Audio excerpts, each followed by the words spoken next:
에베소서 6장 1절로 9절 말씀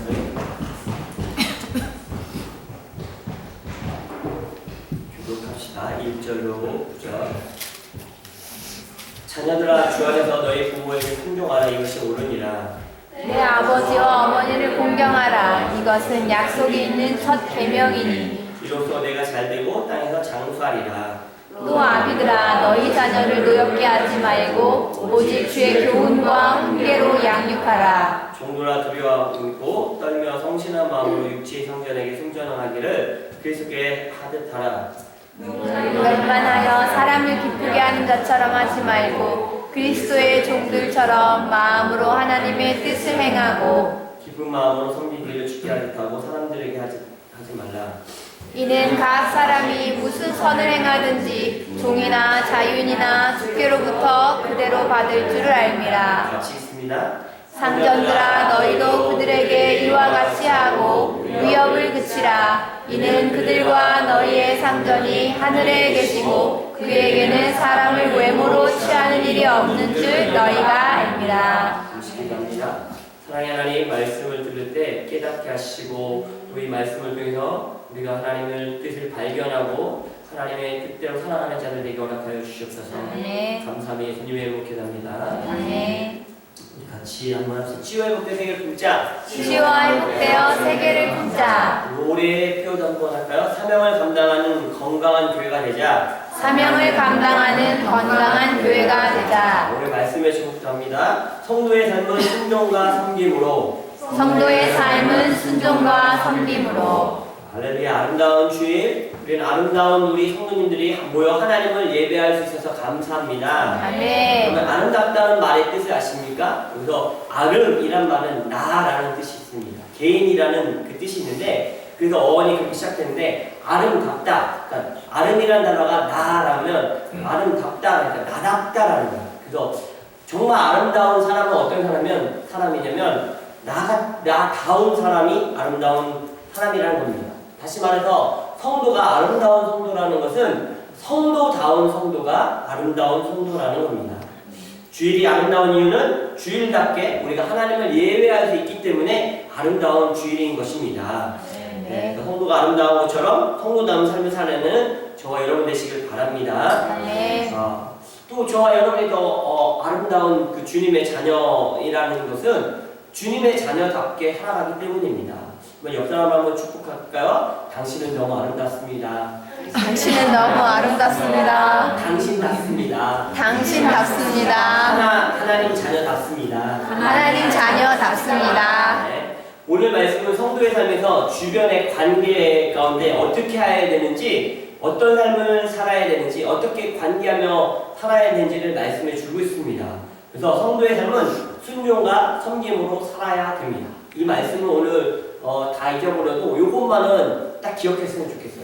성도는 순종과 섬김으로 살아야 된다. 순종과 섬김으로 살아야 한다. 이것이 오늘 말씀 우리에게 주시는 말씀입니다.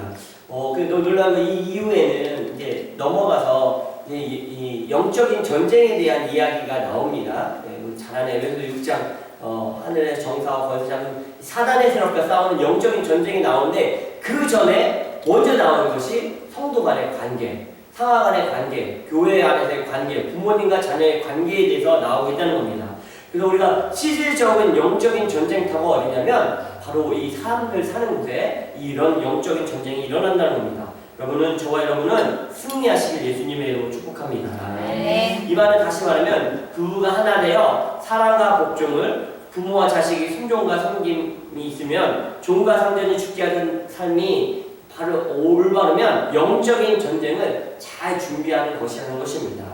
영적인 전쟁이 바로 우리 삶에 나타나기 때문에 우리는 순종과 섬김으로 삶의 영적인 영역에서 승리해야 될 줄로 믿습니다. 네. 인간관계가 회복되어져야 건강한 교회가 되고 건강한 성도가 된다는 거예요. 그래서 여러분, 사단이 왜 이 말씀이 영적인 전쟁에 그런 이야기 나오는 그 앞에 나왔냐면 사단이 우리를 넘어뜨리고 무너뜨리고 영적인 전쟁에서 공격해오는 가장 잘 쓰는 무기가 뭐냐면 관계 가운데 역사를 합니다. 관계를 틀어지게, 부부가 관계가 틀어지게, 자식과 부모가 관계가 틀어지게, 그리고 교회에서 목사님과 성도와의 관계가 틀어지게, 집사님과 성도끼리 싸우게 만드는 거예요. 그래서 사단이 우리를 무너뜨리게 하는 거예요. 이걸 알아야 우리는 승리할 수 있습니다. 이기는 방법은 순종과 섬김이라는 겁니다. 그 좋은 관계를 맺는 7가지 방법이 있습니다. 한번 보면 첫 번째, 한번 읽어봅시다. 경청하고 공감해 주세요. 경청하고 공감해 우리가 주세요. 좋은 관계를 맺는 7가지 방법 첫 번째는 경청하고 공감해 준다는 겁니다. 상대방의 말을 진지하게 진심으로 들어주는 것은 좋은 관계를 맺을 수 있는 방법이라는 거예요. 가끔 저도 이제 할아버지들이나 할머니 좀 나이 드신 분들하고 얘기하다 보면 끊임없이 자신의 이야기 하는 것을 봅니다. 얼마나 외로우시면 그럴까라는 생각도 되고 이해도 되지만 또 특징이 뭡니까? 두세 번, 세네 번 반복하십니다. 근데 이 얘기 들었어? 안 계속 반복하시잖아요. 그러면 이게 대화인가 일방적인 듣는 건가? 근데 그럼에도 불구하고 잘 듣고 공감해주면 좋은 관계를 이룰 수 있다는 겁니다. 옆에 있는 사람과도 우리가 잘 통하는 사람이 있는 거 보면 그 얘기를 잘 듣고 공감해주는 거야. 네가 이렇게 해야 돼, 저렇게 해야 돼 말하는 것이 아니라 그랬구나, 힘들었구나. 뭐 옆에 손 놓으면 그랬구나, 한마디처럼 그랬구나, 이해해줄게. 네. 지난주에 본 것처럼 남자들은 잘 이해 안 되고 공감이 안 될지라도 말이 하나면 될 줄 믿습니다. 네. 반대로 우리가 이 공감하지 않고 경청하지 않으면 관계가 무너지는 것을 보게 됩니다. 두 번째는 따라합시다. 먼저 베풀어 주세요. 먼저 베풀어 주세요. 잠언 19장 1절 말씀 한번 읽어볼까요? 시작. 더불어온 사람에게는 은혜를 구하는 자가 많고 선물을 주기를 좋아하는 자에게는 사람마다 친구가 되느니라. 제가 참 좋아하는 말씀 중에 하나입니다. 이게 성경에는 주는 자가 복이 있다라고 말씀하고 있는데 먼저 베풀면 관계가 풍성해진다고 합니다. 그래서 우리가 잘 베푸는 사람들 되길 바랍니다. 네. 2주 전에 제 교회차를 살 때 도와주었던 정비사님 태현 형제라고 있습니다. 옛날에 저희 교회 오셨던 수지자매의 오빠인데 이제 가라지를 그래서 일하는 정비사였는데 그래서 이제 차 하는 거를 봐주고 그래서 너무 고마워서 식사 대접하려고 만났습니다. 제가 목사니까 이 형제님이 배려해서 싼 거를 먹으려고 그런 거예요. 아이 그래도 대접하는 건데 비싼 거 먹어요. 좋은 거 먹어요. 같이 먹었습니다. 그런데 신앙에 대한 이야기를 나누고 이 얘기 저 얘기 하다가 이제 차가 5일 갈 때가 됐다. 그랬더니 목사님 그러면 저희 정비소가 제가 일하는데 끝나고 나서 그 이후에 제가 갈아드리겠습니다. 그래요 좋아요. 그랬더니 근데 목사님 평생 무료입니다. 이러시거든요. 그래서 일부러 그런 건 아니지만 네. 베풀었더니 돌아오는 것이 있다는 겁니다. 이게 우리의 신앙의 관계 아니겠습니까?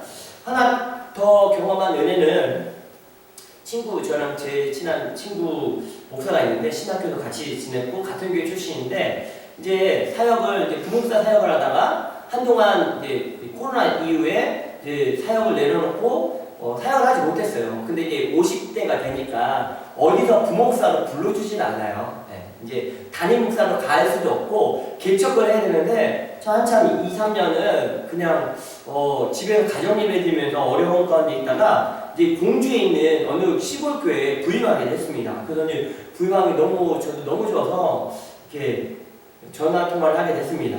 한참 통화를 했는데 나중에 1시간을 넘게 통화했더라고요. 그래갖고 우리가 여자들 다니는데 왜 1시간이나 통화했지? 막 이렇게 문자를 했는데 그러면서 이제 이런 얘기 저런 얘기 하다가 이제 밴쿠버의 삶이 어때? 그러면 만만치 않지 않습니까? 여기 사는 게 뭐 월급 타면 여러분들도 타면 렌트비로 3분의 2 쓰고 뭐 3분의 1로 막 생활하잖아요. 다들 이렇게 미주의 삶이 만만치 않잖아요. 뭐 그런 얘기를 나누고 교회에 대한 이야기를 나누다가 이 친구가 그러면 저한테 헌금을 보낸 겁니다. 이 생활비 보태하면서 20만 원을 보냈어요. 그래서 너무 고맙잖아요. 그래서 왜 이렇게 써? 왜 너 내가 갚을 수가 없겠네? 기도로 갚아야 되나? 그랬더니 그 친구가 저는 잊어버리고 있었던 이야기를 해주는데 20대 중반에 그 친구가 어려웠을 때가 있습니다.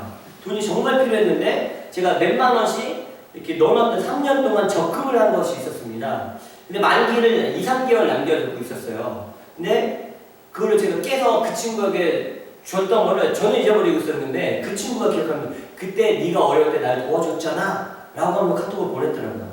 왠지 뜨끔한 마음이 들었습니다. 왠지 아십니까? 그때 깰 때 저 살짝 고민했거든요. 그래서 미안했는데 이 나눔의 관계는 이렇게 서로를 관계를 든든하게 만들어준다는 겁니다. 여러분 먼저 베푸시길 바랍니다. 세 번째는 따릅시다. 상대를 존중하고 경계를 지키십시오. 상대를 존중하고 경계를 지키십시오. 여러분 관계가 깊어질수록 상대가 편해집니다. 그렇지 않습니까? 그래서 편하다고 함부로 대하거나 상대방을 존중하지 않는 행동하면 관계를 깨는 것이라는 겁니다.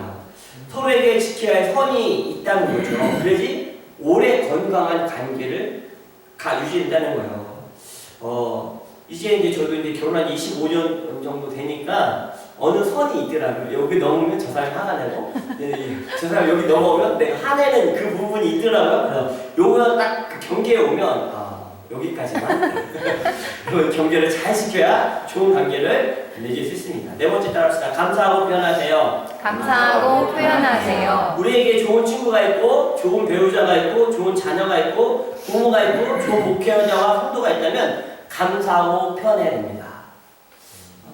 저도 여러분 같이 이렇게 예배 드려주는 이런 귀한 성도님들이 있어서 너무 감사합니다. 여러분도 옆 사람에게 한번 감사하십시오. 당신이 내 옆에서 감사합니다. 당신이 옆에 있어서 감사합니다. 여러분 당연이란 말은 참 이게 안 좋은 말일 수도 있어요. 우리 어떤 상황에서 부모님이니까 당연히 날 도와줘야지. 당연히 목사님이니까 이렇게 해야지. 당연히 장로님이니까 이렇게 해야지. 집사님이니까 이렇게 해야지. 여러분 당연히 아니라 당연히 그 하는 사람은 당연히 할 수 있지만 받는 사람은 감사하고 고마워해야 될 줄로 믿습니다. 네. 그래서 더 좋은 관계를 이루는 거예요. 우리 서로 감사하는 자들 되길 바랍니다. 네. 다섯 번째는 반드시 정직하세요. 반드시 정직하세요. 좋은 관계를 가질 수 있는 다섯 번째는 정직해야 됩니다. 사람들은 가벼운 관계에서 상대방을 이해하는 방법이 보이는 말과 행동이지만 이 관계가 더 깊어지잖아요. 그러면 이 비언어적인 시그널을 통해서 사람의 언어를 읽게 됩니다. 예를 들면 표정이라든지 눈빛이라든지 몸짓이라든지 목소리 톤 이것을 통해서 더 많은 정보를 얻게 된다는 거예요. 흔히 말하지 않아도 통하는 사이야 라는 것이죠. 그래서 우리는 서로에게 정직해야 된다는 거예요. 우리 마음 가운데 나쁜 마음과 좀 이렇게 불안한 마음을 가지고 불편한 마음을 갖고 좋은 척해도 상대방은 알기 때문에 우리가 정직하게 관계를 잘 만드시길 바랍니다. 여러분 사단은 속이는 영이에요. 거짓말 치는 영이에요. 정직 앞에 사단은 쫓겨갈 수밖에 없습니다. 여섯 번째, 공통 관심사를 찾으세요. 공통 관심사를 찾으세요. 생각과 관심사가 다르면 친해지기 어렵습니다. 우리 이병화 성도 집사님이 이렇게 가끔 뱅크가 오시잖아요. 어렵게 오시는데 저를 찾아오는 이유가 관심사가 똑같아요. 축구. 목사님과 이제 오늘 마지막입니다. 이거 아쉬워하면 이제 목사님하고 다시 축하하는 날이 올까요? 그런데 그럼 더 관심이 가는 거죠. 공통 관심사가 있으면 더 관계가 좋아진다는 겁니다. 자신의 것만 요구하고 따라오라고 하지 말고 함께 지을 것만 하는 것을 찾으면 더욱 좋은 관계가 될 줄을 믿습니다. 일곱 번째는 신뢰와 친절을 선물하세요. 신뢰와 친절을 선물하세요. 의외로 많은 사람들이 자기 자신에 대한 신뢰가 부족합니다. 그리고 자신을 잘 인정하지 않아요. 자신을 인정해야 되는데. 근데 친구가 이웃이 신뢰하고 지지해주면 나는 그렇게 생각 안 했는데 나를 그렇게 신뢰한다고 하면 더 좋은 관계가 되어진다는 겁니다.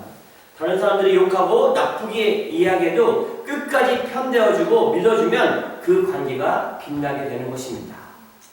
우리 옆사람 손잡고 얘기하시죠. 나는 당신 편이야. 나는 당신 편이에요. 꼭 편되어 주시길 바랍니다. 네. 특별히 자녀와 부모의 관계에서는 이 신뢰가 너무 필요하다는 거예요.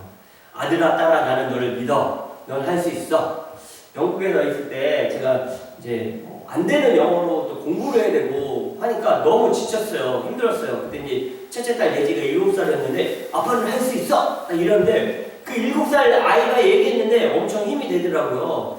여러분 한번 옆 사람 보면 당신은 할 수 있어! 한번 해주세요. 당신은 할 수 있어. 주님 안에서 할 수 있어! 주님 안에서 할 수 있어요.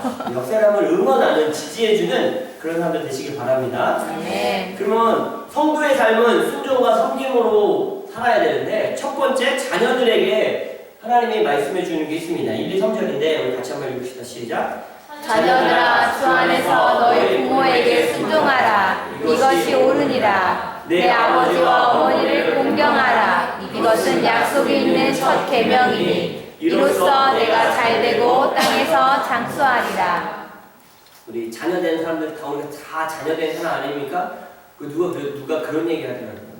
엄마가 딸하고 막 사는데 나도 엄마가 있어. 엄마도 엄마가 있구나. 엄마도 엄마가 보고 싶구나. 때로는 엄마도 엄마에게 달려가고 싶구나. 그 한 이야기를 들었는데 우리는 자녀라는 것은 우리에게 부모가 있다는 거죠. 따라합시다. 자녀들아 주 안에서 너희 부모에게 순종하라. 여러분 오래 살고 싶죠? 성경에 오래 사는 방법이 부모님을 잘 공경하는 거예요. 여러분 오래 살고 싶으면 잘 부모님을 공경하시길 바랍니다. 네. 첫 번째는 영의 아버지이신 하나님께 순종해야 됩니다. 주 안에서 순종하라고 말해주고 있잖아요. 그래서 예수 믿고 제가 예수 믿고 저희 아버지가 좀 저보다 늦게 예수님을 믿으셨는데 제사를 지내러 갈 때가 있어요. 그러면 절을 할 수가 없습니다. 왜? 나는 하나님을 믿는데 우상숭배 할 수 없잖아요. 근데 주 안에 순종하기 때문에 같이 갑니다. 다른 일을 다 도와주래요. 그리고 절은 하지 않습니다. 그랬더니 나중에는 인정해 주시더라고요. 너는 예수 믿으니까 절을 하지 말고 여기 있어 이렇게 하더라고요. 여러분 주 안에서 부모님께 순종하시길 바랍니다. 네. 부모님을 기억하고 감사하고 순종할 때 하늘의 복을 얻게 되고 부모님과의 관계가 좋아지신다는 겁니다. 여러분 부모님께 용돈 드리고 계십니까? 네, 용돈 드렸으면 좋겠습니다. 부모님께 사랑을 드리고 계십니까? 많이 드렸으면 좋겠습니다. 더더욱 부모님께 섬김하고 있습니까? 많이 섬기시길 예수님의 이름으로 축복합니다. 네. 두 번째 부모들에게 주시는 말씀입니다. 4절 말씀 한번 읽어볼까? 시작. 또 아비들아 너희 자녀를 노엽게 하지 말고 오직 주의 교훈과 훈계로 양육하라. 자녀들을 노력해 하지 말고 주의 말씀으로 교훈과 훈계를 하고 양육하라고 말씀해 주고 있습니다. 다시 말하면 내가 자녀들을 키울 때 내 분노와 내 성질로 하지 말라는 거예요. 남자들 그럴 때 있잖아요. 남자들 화가 갑자기 확 올라올 때 있잖아요. 아이들 보면서 야 너 XX야 하면서 막 몽둥이 들고 막 두들겨 팰 때도 있잖아요. 그러면 안 된다는 거예요. 자녀를 노력해 하지 말라는 거예요. 자녀를 훈계할 때 내 분노로 하면 안 된다는 거예요. 제가 몇 번 얘기했는데 이게 우리나라 조상들의 지혜로운 방법 중 하나가 우리 자녀들의 잘못을 했을 때 회초리를 때렸잖아요. 그 회초리가 어디 있었냐면 뒤에 보면 집에 보면 병풍이 있었고 병풍을 열면 다랑이 있었어요. 그 다랑 안에 상자 안에 해초리가 있었습니다. 그러니까 병풍을 열면서 화를 한번 식히고 다랑문을 열면서 다시 한번 분노를 내버리고 그 상자를 꺼내서 열면서 감정이 아닌 그